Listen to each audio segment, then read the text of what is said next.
Buenas tardes. Comenzamos esta última sesión del Congreso Internacional de la SEP en Sevilla, que lleva por título La adaptación de la transformación digital en los medios de comunicación. Tenemos con nosotros a Charo Enríquez, que es la jefa de desarrollo y soporte de la redacción de New York Times. Buenos días. Es una periodista boricua, experta en transformación digital, que es la primera, de momento, fue la primera y de momento la única latina con una jefatura en este diario norteamericano. Es una buena noticia que hoy nos pueda acompañar y protagonizar esta conferencia de clausura de la SEP en Sevilla. Ella tiene más de 20 años en la profesión. Su trabajo siempre ha estado guiado por la intersección entre periodismo y tecnología. Ha dado el salto de San Juan, donde trabajó como editora de innovación para las plataformas de noticias del Nuevo Día y Primera Hora a Nueva York, donde ahora dirige el equipo de desarrollo y soporte de la redacción de New York Times, que se encarga, como saben, de crear estrategias y la ejecución de programas relacionados con nuevos enfoques de capacitación integrados para periodistas. Su objetivo es dotar a los equipos de producto de la capacitación para aplicar las mejores herramientas en el trabajo que realizan en la sala de redacción. Le agradecemos, Charo, mucho su presencia y le damos la palabra para que nos hable sobre la adaptación de la transformación digital en los medios de comunicación. Cuando quiera. Buenos días, gracias a ustedes por la invitación. Acá estoy ahora mismo en San Juan, en Puerto Rico. Estamos como trabajando remoto, así es que la redacción del New York Times se ha convertido en este último año en una redacción virtual, donde estamos todos distribuidos a través del mundo. Así es que todavía no me he tomado el café mañanero, son las 6 de la mañana acá en Puerto Rico, pero feliz de estar acá con ustedes y de conversar de algo que me gusta muchísimo hablar, que es el tema de la transición digital y la transformación digital de las salas de redacción. Como bien comentó José, yo llevo 25 años trabajando en periodismo, 20 de ellos en Internet, entonces mi generación periodística ha visto esta transformación digital de primera mano. Nosotros hemos sido los responsables de crear esos puentes entre lo que aprendimos en la universidad de medios tradicionales y de periodismo, y una vez salimos al campo laboral, pues ya nos cambiaron todo, porque comenzó la distribución de noticias por Internet y comenzó el desarrollo de medios por Internet. Los modelos en las redacciones en los últimos 20 años, esto de la transición a la transformación digital no es algo novedoso, no es el futuro del periodismo, esto está pasando hace 2 décadas en las redacciones. Y básicamente lo que ha hecho es transformar nuestros flujos de trabajo de unos lineales a unos cíclicos. Y a lo que me refiero es que tradicionalmente en los medios clásicos, los medios tradicionales, antes de que comenzara esta transformación digital, el trabajo era bastante lineal. Los reporteros salían a la calle, reportaban sus historias, escribían, les entregaban a un editor que editaba su historia y eso pasaba como a través de un ciclo de producción a distribuirse. Pero los reporteros que iniciaban el proceso, una vez entregaban su parte, eso pasaba al editor que entregaba su parte, a la parte de producción que entregaba su parte, llegaba a la prensa o llegaba a los canales de distribución y no había un proceso de retroalimentación con la audiencia. El modelo en los últimos 20 años pues se ha seguido sofisticando con tecnología, ha seguido evolucionando con tecnología. Y ahora tenemos que tomar mucho más en cuenta el tema de comprender dónde están las audiencias en todas las partes del proceso, entender qué preguntas o qué problemas estamos solucionando o qué preguntas estamos respondiendo a las audiencias. Tenemos que entender dónde nos están consumiendo, cómo nos están consumiendo y entender pues las tendencias antes incluso de comenzar a escribir. Ya cuando estamos escribiendo tenemos que tener esa retroalimentación, el proceso de colaboración entre reportero y editor continúa vigente, ¿no? Pero sí es un proceso que a través de los avances tecnológicos se ha convertido en muchos más puntos de retroalimentación que lo que teníamos antes. Entonces, cuando incluso estamos escribiendo, tenemos que pensar dónde se va a consumir, cómo se va a consumir, quién lo va a consumir, quién está representado en esa historia, quién habla en esa historia y cómo. Y todo esto se ha venido evolucionando y cambiando con el desarrollo de lo que nosotros hemos llamado hace 2 décadas la mentalidad digital primero. Cuando nosotros hablamos del desarrollo de las redacciones y la transformación de las redacciones en digital primero, o lo que le llaman digital first en inglés, no nos referimos necesariamente a que tú vas a tener el mismo flujo de producción y la misma cadena de producción en la redacción y luego en lugar de mandarlo a imprimir o en lugar de sacarlo en televisión o en radio, exactamente ese mismo escrito o esa misma pieza que está producida se va a ir por el canal digital o se va a ir a la internet antes de publicarse. Eso no significa digital primero. Cuando uno habla de digital primero no es solamente la distribución por los canales, es conceptualizar el desarrollo de la historia pensando en la audiencia, pensando en las audiencias, porque las audiencias digitales no son monolíticas, pensando en que ya en el caso de los periódicos, por ejemplo, no estamos trabajando en un periódico o en un producto físico que va a estar todo agrupado o aglomerado en un artefacto que te va a llegar y que el artefacto completo es lo que va a alcanzar la audiencia. Ahora nosotros tenemos que pensar que las audiencias son las que llegan a nosotros de la misma manera que nosotros estamos llegando a ellos. Entonces tenemos que pensar dónde están esas audiencias y cuál es la mejor manera de llegarles. Cuando nosotros hablamos de redacciones digital primero, o que piensan en una transformación digital, tenemos que pensar también en los nuevos roles o los nuevos perfiles que existen en esas redacciones. Entonces, además de los perfiles tradicionales de los reporteros, los editores, los reporteros visuales, los diferentes tipos de editores, tenemos que además agregarle perfiles de editores de estrategia que piensen en el tema de la transición y la transformación digital como algo constante, que estén en todo momento pensando en futuro y pensando en no solamente dónde estamos, sino dónde vamos a estar.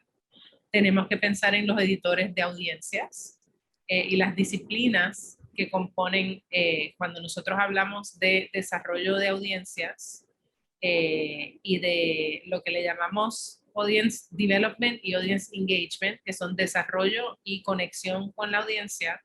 Tenemos que pensar en que las disciplinas o las destrezas que deben tener esos editores son destrezas de datos y de análisis de información.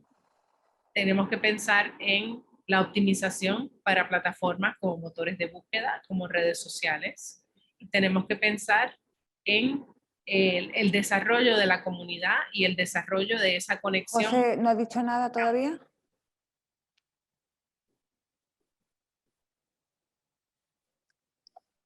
Cuando hablamos de los perfiles, hablamos de estrategias, hablamos de editores de audiencia, además hablamos de desarrollo de producto.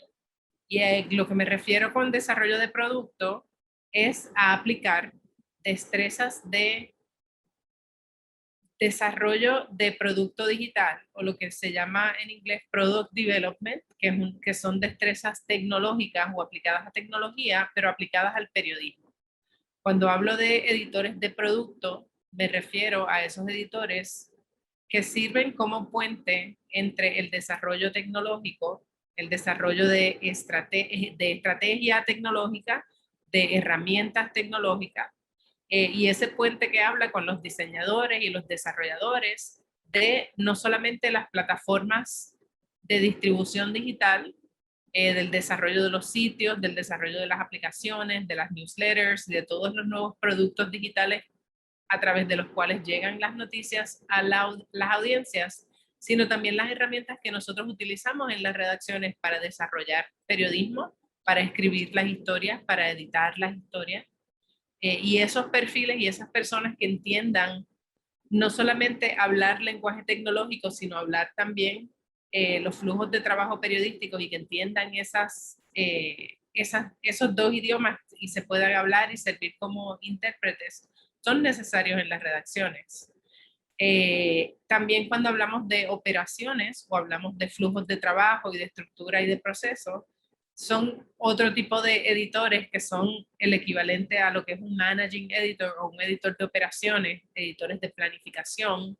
Son roles nuevos que tienen lugar en las redacciones, que son las personas que no solamente trabajan, los editores de planificación, no solamente trabajan con la planificación para, de nuevo, el artefacto físico, sino que están incorporando ese pensamiento de producto, ese pensamiento de audiencia con el lente periodístico para desarrollar nuevos productos y alcanzar nuevas audiencias.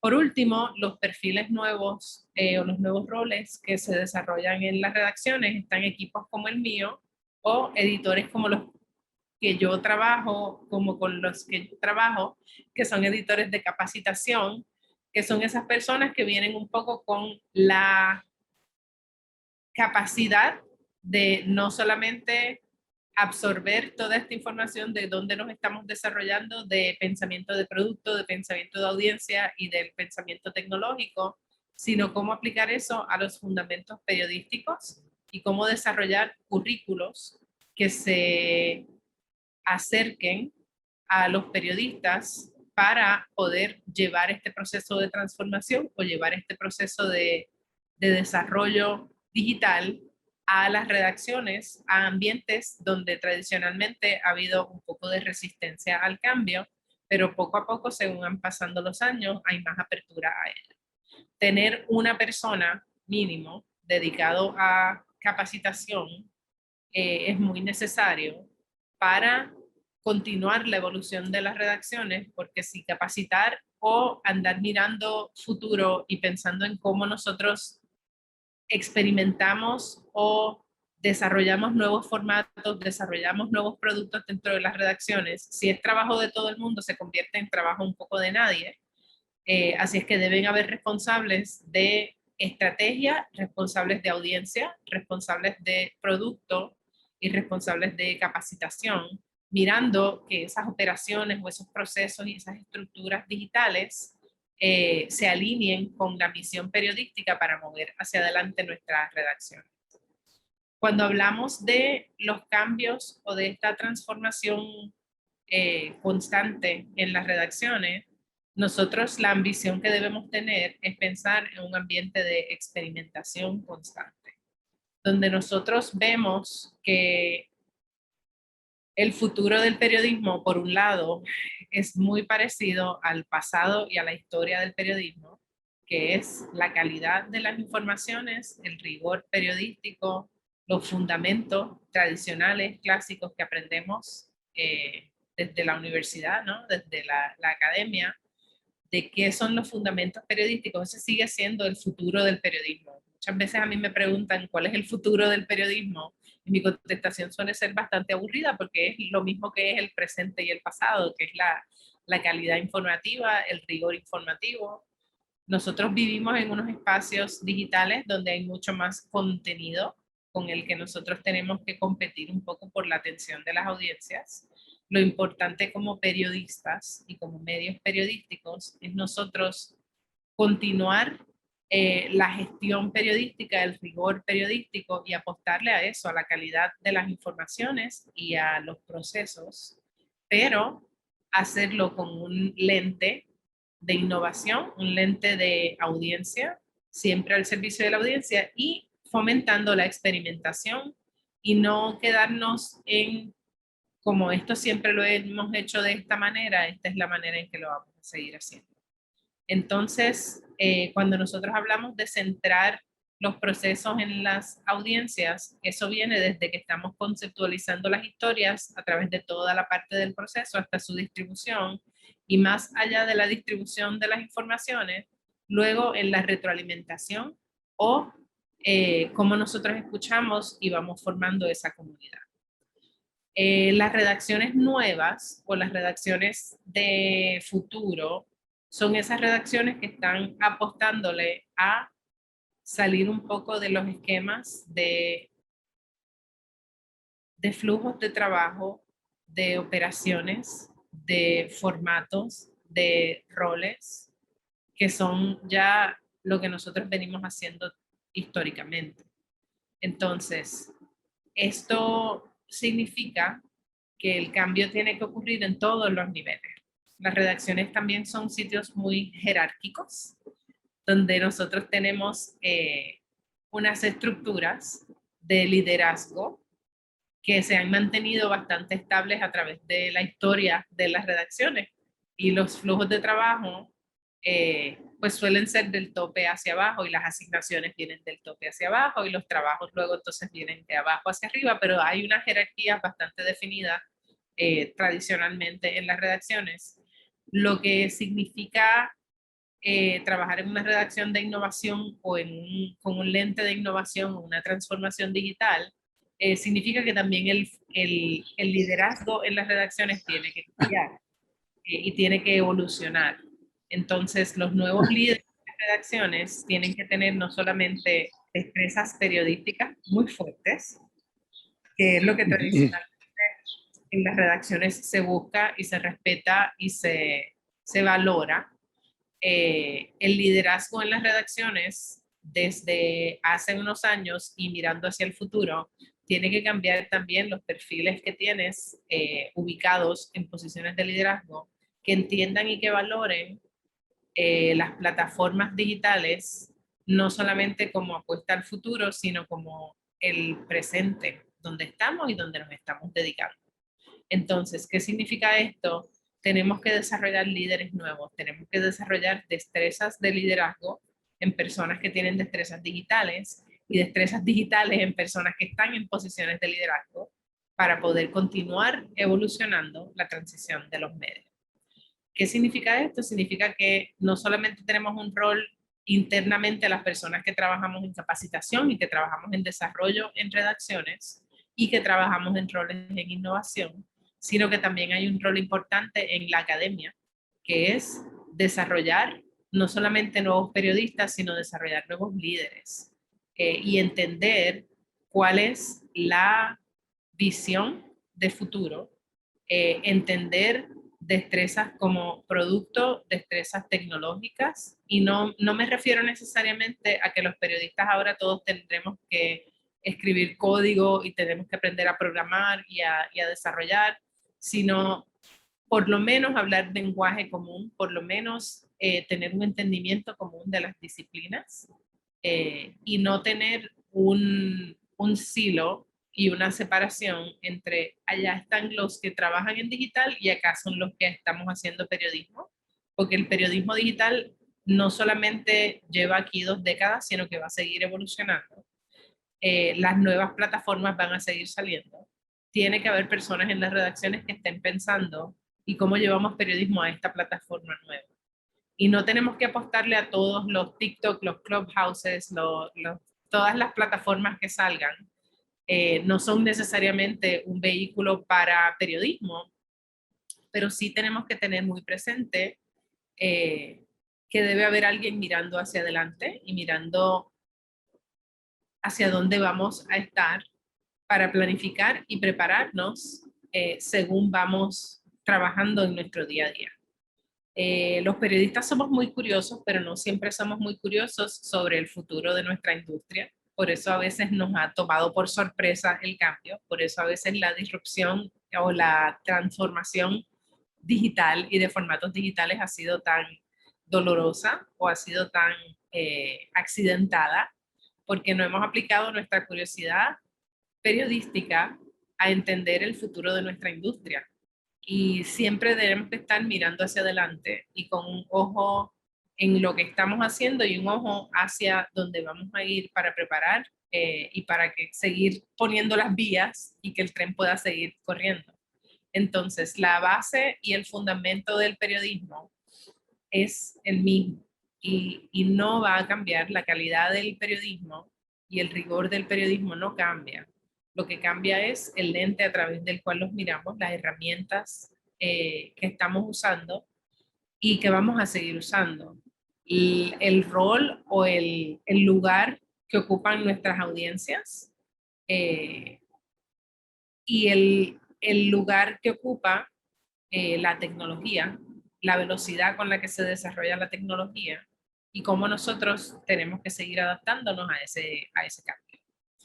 Cuando yo doy este tipo de charlas, a mí me gusta mucho abrir la participación y tener un diálogo, más que sentarme aquí a exponer durante una hora o enseñar gráficas o enseñar materiales preparados y tener solamente una conversación, más aún si estoy en una sala aquí en San Juan de Puerto Rico y no estoy en una sala llena de participantes donde pueda ver tan siquiera rostros. Así es que a mí me gustaría que si tienen preguntas, podamos irlas incorporando en la presentación para no sentirme así que estoy hablándole a un monitor solito y que podamos tener un diálogo, porque me interesa mucho saber las opiniones de ustedes, me interesa saber mucho las curiosidades que tengan ustedes, no solamente de estos nuevos perfiles en las redacciones, sino cómo funciona. Yo sé que la redacción de donde yo trabajo es una redacción muy específica, de un tamaño muy grande, que no es necesariamente el modelo que puede ser escalado a través de toda o transferible a través de todas las redacciones, pero ciertamente es un lugar muy interesante donde han estado apostándole a la innovación por mucho tiempo. El equipo donde yo trabajo nació hace 5 años. Yo trabajo en un equipo que se llama el equipo de transición, se llamó inicialmente el equipo de transición digital y ahora nos llamamos el equipo de desarrollo y soporte en la redacción del New York Times.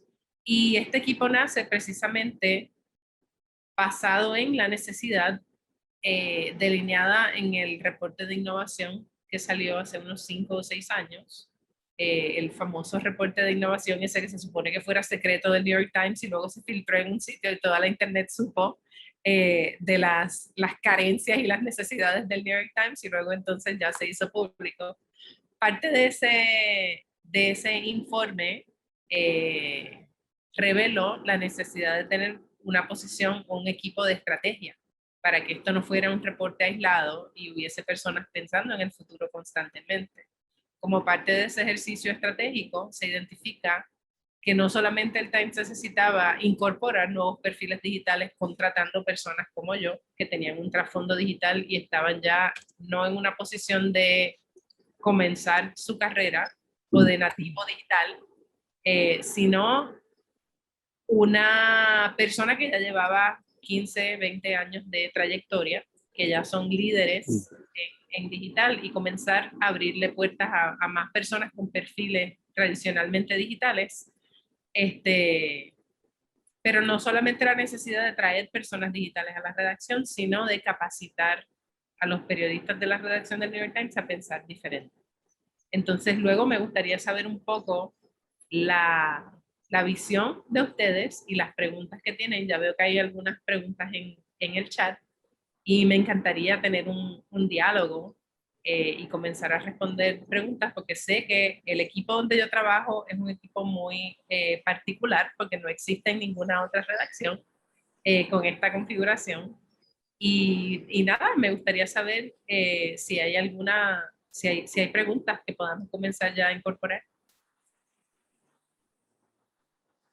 Claro, si hay preguntas y podemos empezar ya con las preguntas, si le parece. Claro. La primera efectivamente es de Carlos Rodríguez y le pregunta cómo ve el salto de los periódicos hacia el entorno digital en América Latina, si ha sido lento, forzado, si se han replicado las formas de hacer periodismo tradicionales o cómo ve los medios latinoamericanos respecto a su esfuerzo a conseguir los públicos más jóvenes? Muchísimas preguntas súper interesantes. Yo en el New York Times, yo lo que llevo son 4 años. Los 18 años previos fueron en una redacción en Latinoamérica, fueron acá en mi redacción en Puerto Rico. Y yo manejé varios roles y varias posiciones dentro de mi redacción, una redacción de periódico tradicional, siendo la persona digital o siendo la persona líder del equipo digital, hasta llegar a ser la editora de innovación de ambos periódicos, del Nuevo Día y Primera Hora. En Latinoamérica, y esto incluso en Estados Unidos, en los medios locales y en los medios que son más pequeños y son regionales y locales, la transformación digital ha sido lenta y ha sido dolorosa, pero igual llevamos 2 décadas trabajando en medios digitales. En Latinoamérica existe unas áreas de innovación súper interesantes. Y yo siempre soy de la opinión que la innovación realmente ocurre donde uno no tiene los recursos que tiene, por ejemplo, el New York Times. Porque el New York Times tiene muchísimas soluciones para innovar que requieren muchísimas personas o muchísimos recursos, y así innovar es relativamente fácil. Cuando uno no tiene esos recursos es que se pone muy creativo. Entonces, en términos generales, en Latinoamérica nosotros hemos tenido unas desventajas tecnológicas y unos rezagos tecnológicos, pero también hemos tenido unos perfiles distintos precisamente por limitaciones tecnológicas. Y a lo que me refiero es que en muchos sitios en Latinoamérica el móvil se convirtió en el acceso a la internet y las redes sociales se convirtieron en una extensión de las redes familiares. Y la adopción del móvil y la adopción de las redes sociales fueron más rápidas, y esto también ocurrió entre los grupos de latinos en Estados Unidos, las comunidades latinas en Estados Unidos. Eso lo que provocó fue que nosotros pudiésemos innovar en distribución, en desarrollo de audiencia, en desarrollo de comunidad, de una manera distinta a la que los medios en Estados Unidos quizá lo hicieron.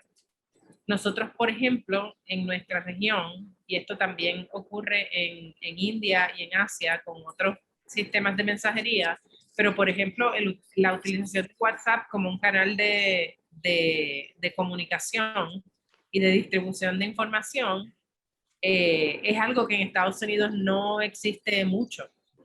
Y en Latinoamérica, todos nosotros estamos conectados a WhatsApp, utilizamos WhatsApp y distribuimos información en WhatsApp. Entonces los medios en Latinoamérica han tenido que pensar dónde están sus audiencias y cómo servirlas, utilizando móvil, utilizando redes sociales. Facebook fue un fenómeno que en las audiencias latinas creció mucho más rápido que en Estados Unidos. Y en Latinoamérica eso se ha aprovechado para desarrollar comunidad y desarrollar audiencia. No sé si eso contesta un poco la pregunta de dónde estamos, pero sí, a mí me parece muy interesante algunos modelos de innovación que existen. Sí tenemos el problema que tenemos un rezago del tema de las suscripciones y el tema del pago, los modelos de pago y los modelos de monetización para los medios digitales. Yo soy de la generación del pirateo, de que cuando yo comencé a conectarme a internet, todo lo bajábamos gratis, todo lo accedíamos gratis. Agraciadamente, las nuevas generaciones pagan suscripciones. Es la generación del Netflix y del Spotify y de pagar por entretenimiento y de pagar por información y de pagar por artefactos digitales o ahora incluso arte digital con los non-fungible, los NFTs. Y eso es algo que también está cambiando a nivel de mercado. En Latinoamérica también hay un rezago con el tema de pagar suscripciones y pagar por periodismo, pero poco a poco iremos llegando ahí y desarrollando también nuevos modelos de negocio en la región. Sí, Charo, precisamente sobre esto le preguntan qué le diría al público joven para convencerle de que el el gratis total no es sostenible y de que hay que pagar por la prensa digital. Ya algo ya comentado, si quiere ampliar.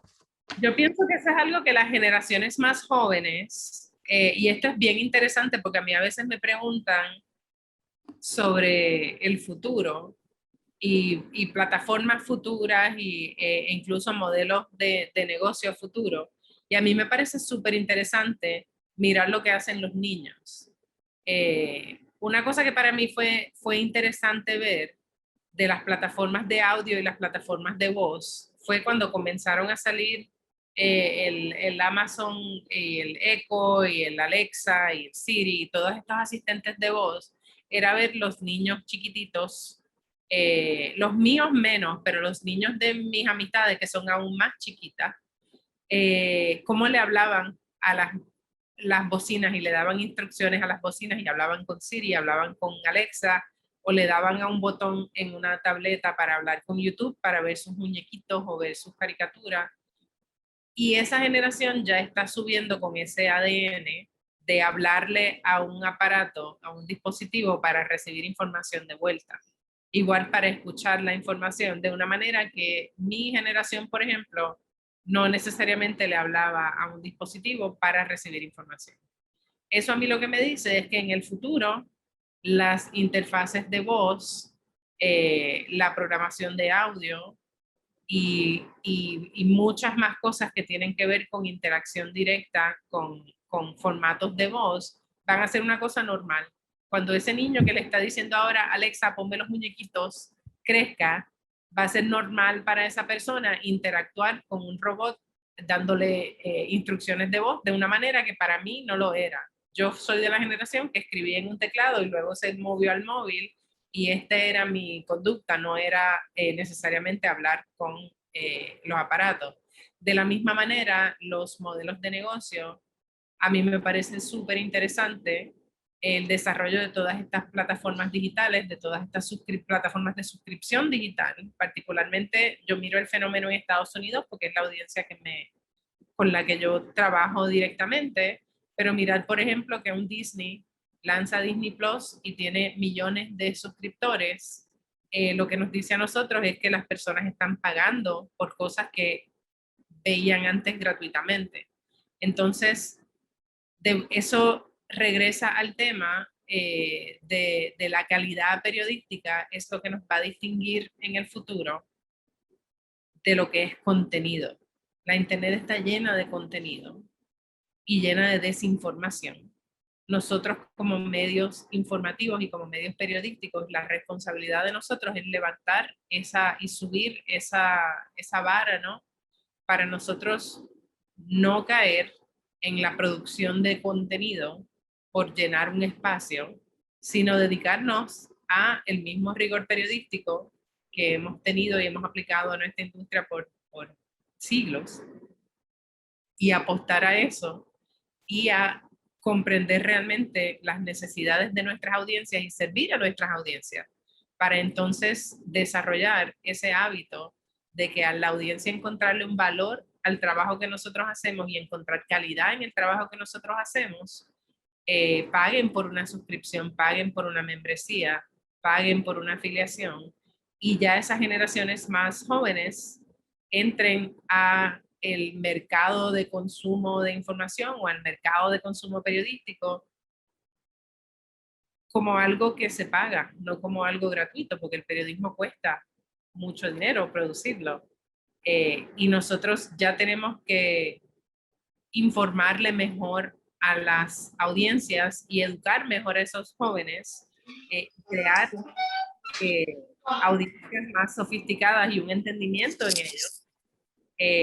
Pero en mi opinión, viendo de vuelta a los niños hablar con Siri, yo entiendo que eso son conductas también que según las audiencias van a ir creciendo, van a ir entendiendo esos modelos nuevos como algo natural, no como algo nuevo que está llegando, como en mi caso, cuando salió Netflix y el modelo de pago de Netflix fue algo que vino a mostrarnos una manera distinta que antes uno por LimeWire o por Napster bajaba las películas y las veía gratis y las pirateaba. Y eso todavía ocurre, pero ciertamente las plataformas por suscripción tienen un gran volumen de suscriptores porque ofrecen calidad, porque ofrecen programación original, y modelos similares a esos están surgiendo en el periodismo, donde le estamos apostando a la calidad y al servicio a las audiencias. Muy bien. Pregunta también Guillermo Paredes si el New York Times ha realizado recientemente proyectos de Newsgames para contar actualidad a través del uso del videojuego y con tecnologías 360.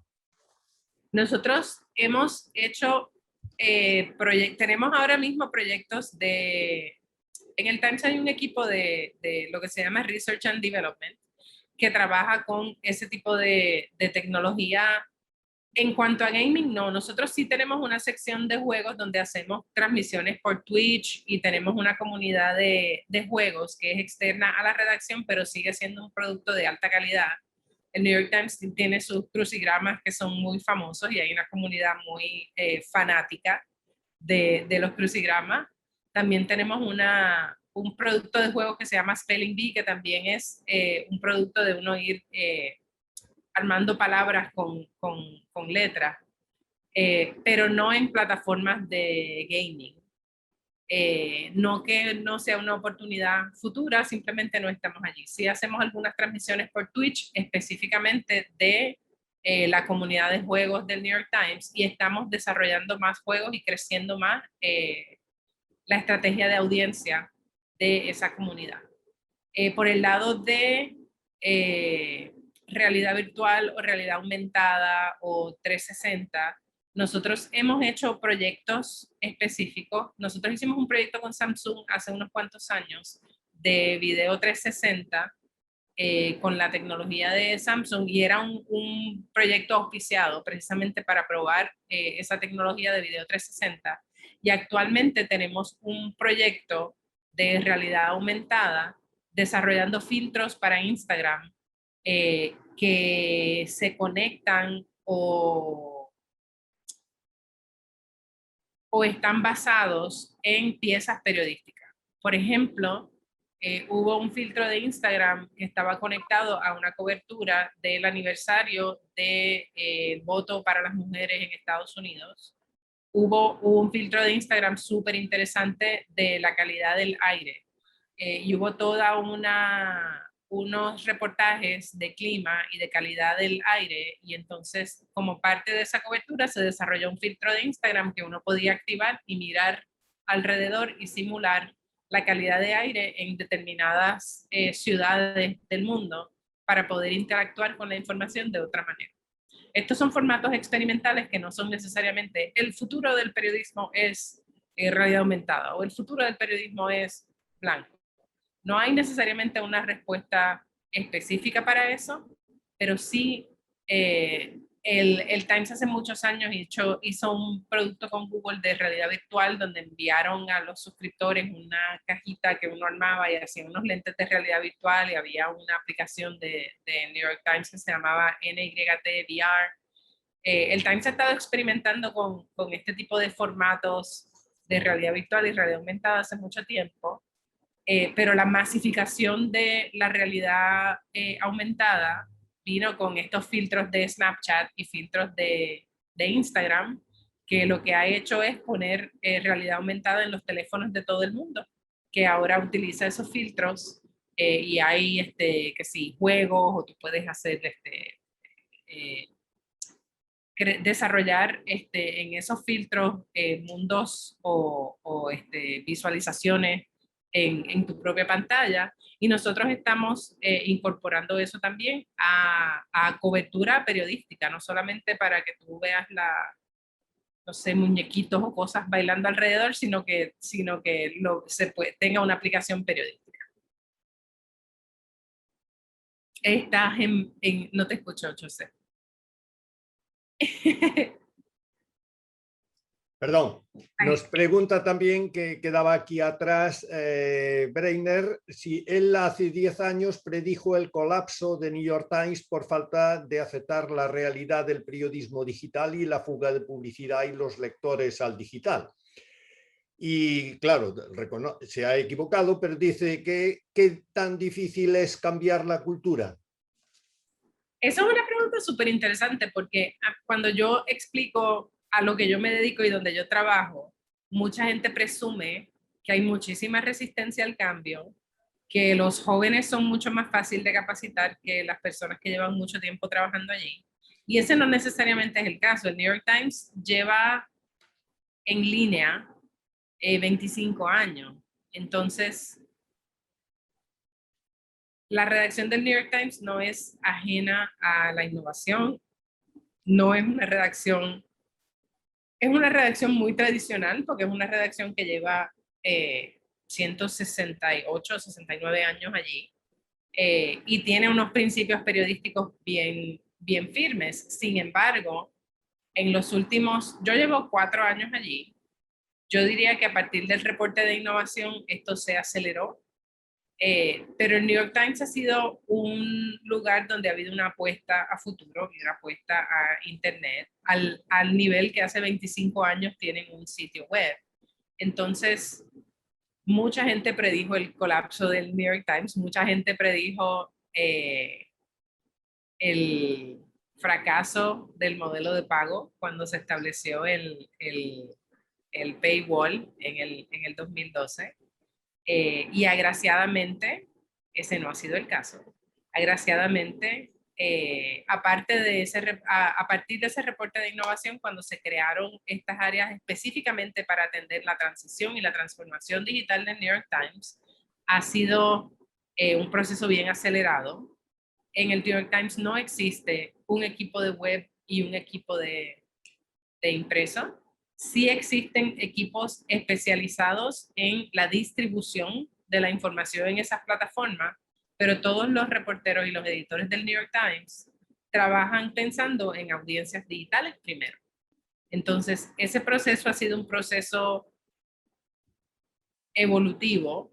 No es que un día subimos un interruptor y todo el mundo empezó a pensar en digital y fue así como que ya pasar una página y comenzar a pensar en esa manera, pero ha sido un proceso de 2 décadas, tampoco ha sido una cosa que pasó de repente. Entonces, en los últimos 5 años sí nosotros hemos establecido equipos especializados como el mío, que es un equipo que se estableció para la transición digital, para desarrollar flujos de trabajo que pensaran en digital primero, para desarrollar materiales o herramientas de trabajo que movieran a las personas a pensar en digital primero. La herramienta de manejo de contenido de nosotros, lo que le enseña a la persona según está escribiendo y editando la historia es la visualización de la página web, no es la visualización de la página impresa. Entonces, ha habido muchos cambios, no solamente en capacitación, en contrataciones y en la infraestructura tecnológica que nos han movido a donde estamos ahora, que es una redacción con un metabolismo mucho más rápido para adoptar cambios y adaptarse al cambio. Y el equipo mío que se dedica a capacitación puede dar fe que las capacitaciones que antes nos tomaban muchos meses sentarnos e ir como que a digerir los cambios no solamente en herramientas, sino en formatos de lo que le llamamos storytelling digital o en formatos informativos digitales, ahora son mucho más rápidos. El equipo de nosotros ya tiene como que su credibilidad construida. Nosotros somos los que ya nos asocian con el cambio y que cuando venimos a sentarnos en tu sección a enseñarte sobre algo o a cambiar la manera en que, o el flujo de trabajo en el que hacemos algo, la gente es bastante receptiva a esos cambios. Siempre hay gente que resiste el cambio, nosotros también lo tomamos desde un enfoque muy humano y eso también es algo que nos ha enseñado este año de pandemia, a que cuando nosotros estamos trabajando con cambio, el cambio es muy duro y nosotros tenemos que considerar que estamos trabajando con seres humanos, que no somos máquinas, que cuando nosotros estamos enseñando tenemos que hacerlo de un punto de vista muy empático y tenemos que hacerlo con el entendimiento que lo que estamos construyendo no es algo que queremos que pase rápido, es algo que sea sostenible y que es algo que sea algo duradero. Entonces, cuando nosotros estamos hablando de transformación digital, aunque tarde un poco más de tiempo llegar a la meta, lo importante es que sea algo sostenible y que no regresemos a con lo que estamos cómodos o lo que sabemos hacer muy bien, sino que continuemos evolucionando.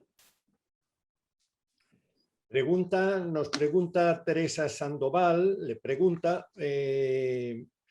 sobre su apoyo a las mujeres en el ámbito del periodismo digital, cómo se puede apoyar desde las facultades de periodismo y si usted cree que el aumento del teletrabajo les favorecerá o perjudicará en su carrera. Eso es una excelente pregunta. Yo hago mucho trabajo con mujeres periodistas, en particular porque dos cosas. Uno, que en el lado de tecnología, aparte de que las redacciones tradicionalmente han sido muy, en particular en posiciones de liderazgo, han sido muy masculinas históricamente. En tecnología también.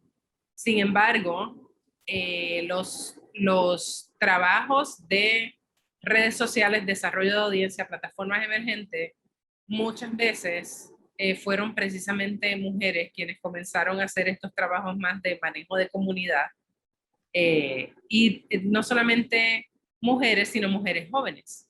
Entonces, es importante que según esas mujeres continúan desarrollando sus carreras, encuentren posiciones de liderazgo y encuentren que las posiciones de liderazgo abran un poco la definición de las destrezas de lo que hace un líder exitoso.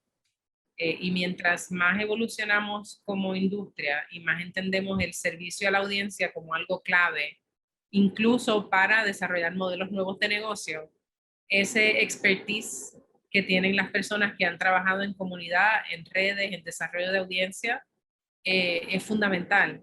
Entonces, seguir creando ese tipo de destreza, seguir creando líderes en la academia, seguir creando esas redes de apoyo en el mundo profesional, y eso es lo que nosotros le llamamos los networks, ¿no? Las redes de soporte, las redes de apoyo, la mentoría, que entendamos que si tradicionalmente ha habido espacio para una mujer en algún sitio, no compitamos por ese espacio, sino abramos más espacio para más de nosotras en esos lugares. Y lo mismo aplica en el caso de Estados Unidos y no solamente en Estados Unidos, pero en tener más diversidad de no solamente racial, étnica, de género, sino de destreza y de perspectiva. Porque los puntos de vista que uno tiene por las experiencias que uno vive son increíblemente valiosos cuando estamos hablando de identificar audiencias y a quién tú le hablas y quién habla en tus historias.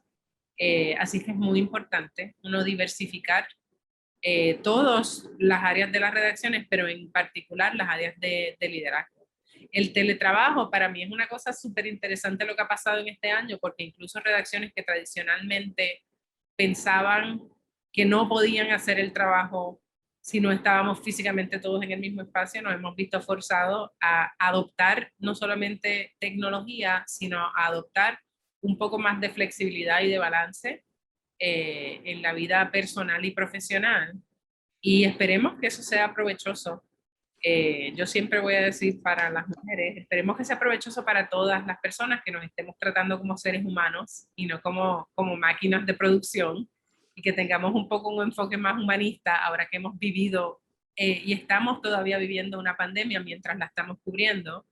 Y el año 2020 fue un año súper complicado para seres humanos trabajando, balanceando su vida, balanceando su trabajo. Y eso también tiene que ver con el futuro del liderazgo, que nos estemos manejando no solamente en la pauta editorial y la cobertura, sino que estemos manejando seres humanos y con un enfoque humano en las salas de redacción. Carlos Rodríguez le pregunta si el New York Times baraja dejar la versión impresa y trabajar solo en Internet. Esa pregunta, y no solo por yo no estoy hablando a nombre del New York Times. Llevo 25 años haciendo esta pregunta, 25 años desde que salió el sitio de internet, y yo por lo menos, mínimo una vez al año escucho de que el papel está muerto, que el papel se va a morir, no solamente, y no digo que el New York Times va a dejar de publicar papel, digo en términos generales que el periódico está muerto, que el periódico como artefacto. La contestación que dio el CEO del New York Times el año pasado, nuestro CEO anterior, es que al New York Times le queda muchísima vida en impreso. Siempre que él decía un número, el titular era el New York Times se quedan 10 años, o 15 años, o 20 años, o lo que fuera. La contestación es: yo no puedo predecir el futuro, yo no sé. Yo no hubiese podido predecir que hubiese 7 millones o más de suscriptores digitales en el New York Times y que el modelo de negocio fuera a ser tan exitoso. No sé, es la contestación. Yo no sé, no tengo una bolita de cristal para predecir cuánto tiempo le falta al periódico de papel, pero ciertamente es un modelo que sigue siendo saludable. Nosotros seguimos teniendo una edición impresa súper saludable y una base de suscriptores muy leales. Así es que no, la contestación es no sé, y la decisión tampoco es mía. Yo sigo trabajando en desarrollar destrezas digitales en una redacción y preparándonos para el futuro independientemente de cuántas plataformas estemos. Vamos llegando ya a los minutos finales. A Marco San Luis le pregunta qué aporta el The Daily a New York Times. The Daily The Daily fue un experimento súper interesante que surgió cuando alguien se hizo la pregunta: ¿cómo suena? Si el New York Times tuviera una voz, ¿cómo sonaría el New York Times? Y eso es también una de esas testamentos, ¿no? Una de esas pruebas de éxito en experimentación. El Daily era un equipo que nació siendo un equipo muy pequeño, experimentando con esta pregunta de si el New York Times tuviera una voz, ¿cómo sonaría? Y la intención era ver cómo nosotros podíamos, no fuimos los primeros en lanzar un podcast, pero sí ha sido uno de los podcasts más exitosos y continúa siendo un podcast súper, súper exitoso. Lo que ha hecho el Daily es abrir una audiencia nueva que no necesariamente lee el New York Times, pero escucha el New York Times, y es una audiencia más joven. De nuevo vuelvo un poco a lo que decía de las interfaces de voz y de audio. Y el equipo del Daily era un equipo muy chiquitito que ha seguido creciendo y creciendo, y en el último año ha crecido tanto el equipo de audio, que es ahora una parte importante de nuestra redacción. Tienen su propio equipo operacional. No solamente existe ahora The Daily, sino que tenemos toda una serie de podcasts. Estamos haciendo artículos narrados, que los mismos reporteros están narrando su artículo y uno puede escuchar el artículo. Compramos This American Life, compramos Serial Productions, que es una compañía de podcasts serializados, y Odom, que es una compañía de narración de artículos de formato largo. Entonces la apuesta al audio y a desarrollar más plataformas que uno pueda escuchar en lugar de leer, o además de leer, es algo que nació con esa idea de cómo sonaría el New York Times si tuviera una voz, y el desarrollo y el crecimiento a pasos tan agigantados de The Daily. The Daily lo que ha hecho es ser esa punta de lanza para entender las necesidades de una audiencia que no necesariamente nos está leyendo, o en ciertos momentos del día tenía un espacio disponible para el New York Times. Con lo que quiero decir es que si por la mañana tú te levantas y el periódico impreso te llega, o en cuanto abres el ojo, sacas el móvil de debajo de tu almohada y comienzas a leer, y te estás preparando, cuando vas en el auto quizá no puedes estar leyendo, pero le das a un botón y hay alguien que te está contando historias. En ese momento donde tú no tienes la atención para estar leyendo, pero sí puedes estar escuchando algo, el Times antes no te podía acompañar, y ahora con The Daily y con el desarrollo de plataformas nuevas de audio sí podemos. Aparte de alcanzar audiencias más jóvenes que están oyendo podcasts, que consumen sus noticias o consumen sus informaciones en audio, también tenemos un tema de accesibilidad. Hay personas que no pueden leer porque no pueden ver, pero sí pueden escuchar el New York Times. Y eso es también ser más inclusivo y ser más, aportarle a esa diversidad y esa inclusión, es también hacer nuestros reportajes más accesibles a diferentes tipos de audiencia. Y si tenemos una audiencia no vidente, les damos acceso a través de sonido. Vamos con la última pregunta de Carlota Franco, que le pregunta, quiere saber si los medios buscarán ahora perfiles más jóvenes e incluso periodistas influencers para ganar ese perfil de gente más joven, y si cree que los periodistas jóvenes van a tener más oportunidades.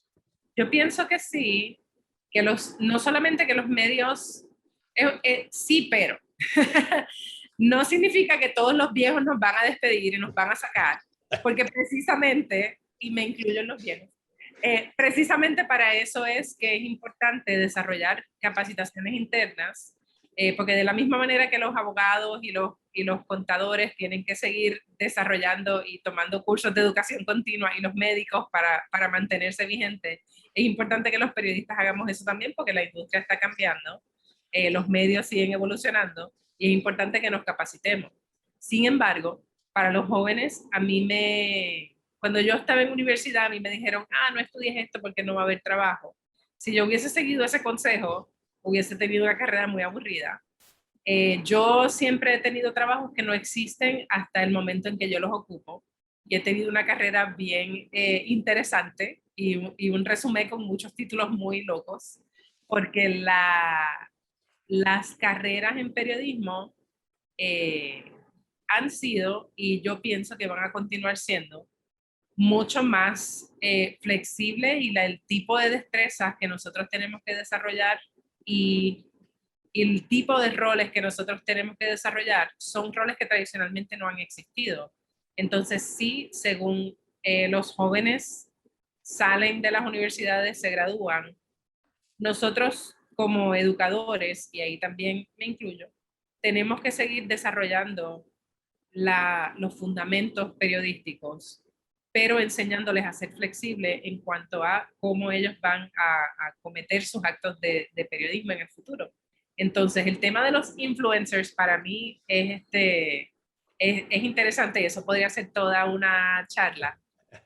Yo no necesariamente lo veo como periodistas influencers, pero sí entiendo que los periodistas ahora tienen un perfil público, incluso los periodistas de periódico que antes eran relativamente anónimos con un byline o una firma, pero podíamos escondernos porque no éramos muy visibles detrás de las letras. Y ahora con Twitter y con las redes, sí tenemos unos perfiles bastante más visibles. Entonces, la influencia que generan los periodistas con lo que se llama su personal brand o su marca personal, sí es algo que nosotros tenemos que tener muy presente. No hacia el tema del influencer como casi farándula, pero sí con el tema de que al nosotros tener redes sociales, esas voces, ese periodismo que hacemos a través de la conexión con la audiencia en nuestras redes, es parte y es una extensión de nuestro periodismo. Es importante conocer las herramientas, escuchar a la comunidad y escuchar a la audiencia. Y eso es algo que también nosotros estamos capacitando a los periodistas que ya vienen haciendo su periodismo hace muchos años, para que aprendan a hacer eso, que los jóvenes están saliendo ya con esas destrezas y esas herramientas y esos móviles casi injertados permanentemente en las manos y en los oídos. Eso es también una ventaja competitiva que tienen los jóvenes cuando ya están entrando en las redacciones, entrando ya con esas destrezas y ese conocimiento de las plataformas y las herramientas para seguir desarrollando informaciones y desarrollando conocimiento de la audiencia. Muy bien, Charo, pues ha sido un placer, una excelente charla. Creo que todos los participantes en este congreso de la SEP han podido escuchar pues, propuestas y experiencias e ideas de presente y de futuro. En nombre de la SEP le agradecemos mucho su participación y vamos a dar paso para que pueda seguir desarrollándose el Congreso, porque ahora entramos ya en la recta final hacia la clausura. Muchas gracias. Un placer. Gracias a ustedes por la invitación.